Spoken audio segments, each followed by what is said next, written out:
Hi families, Dr. Lewis here. I'm just going to show you a quick tutorial of how to log into the Google Classroom. What I'm going to be doing is logging in as a student and kind of showing you what it would look like to get into the Google Classroom as a student. So what you want to do is you want to go to, the easiest way I've found is to go to Gmail, because you'll see assignments posted in your child's Gmail. So I'm going to sign in as one of our students, and I'm going to show you step by step how that's going to look. So I'm going to start by entering a student ID number. Now, of course, the one I'm using is probably not your child's login, so make sure that you're using their DPS ID or lunch number. So I'm going to enter this in as if I was this child.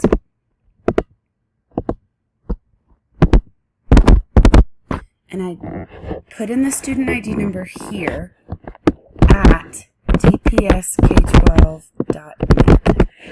Okay, this will take us automatically to the DPS website, and this is the screen that will pop up. So again, here you're going to enter in their student ID, except this time you don't need the at DPS information, you just need the ID. And this is where you enter in their 8-digit password, which is their birthday with their month, day, and then full year. Remember, if it was January 1st, 2009, it would be 01012009. So I'm going to enter in this password.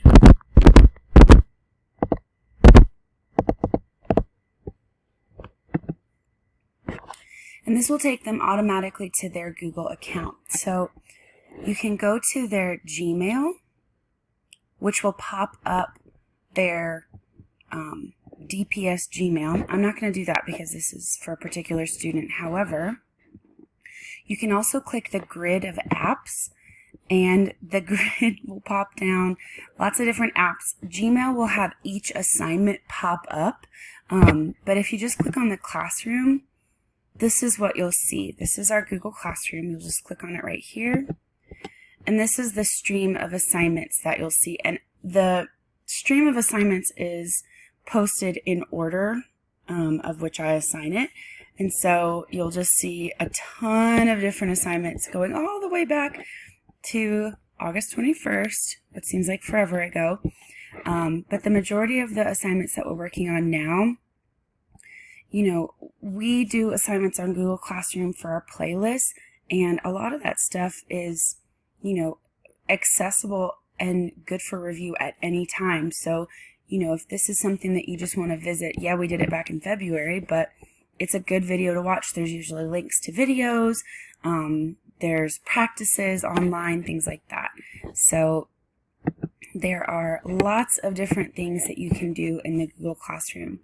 I'm also going to be posting different activities, so links to things that you can do online without my assistance. That'll show up here. I'll also post it in the dojo stream, or the class story, so that you can see it there as well. But this is what the students are used to, and if they have to type something to me, they'll be able to access it through here. So for example, this child is able to get onto his particular work, which is right here, and he doesn't have access to any other student's work. So that's just one of the many benefits of Google Classroom, is that I can see every student's work, but they can only see their own. So I hope that this is helpful to you in being able to access our Google Classroom stream. If there's anything else you need, or if there's something that you can't access, I'm also going to be posting on the dojo so that you guys can see it in lots of different ways. I'm going to start sending out tutorials today, which is the 16th. And so I hope that you find this helpful and useful. Remember Zern, remember Freckle, remember Prodigy, and remember, above all else, read, read, read. You can see right here I posted how to check out ebooks, so even if you can't access actual physical books, you can log in using this information to check out some ebooks. Again, I miss you all. Please reach out if you need anything, and I will speak with you again shortly. Bye.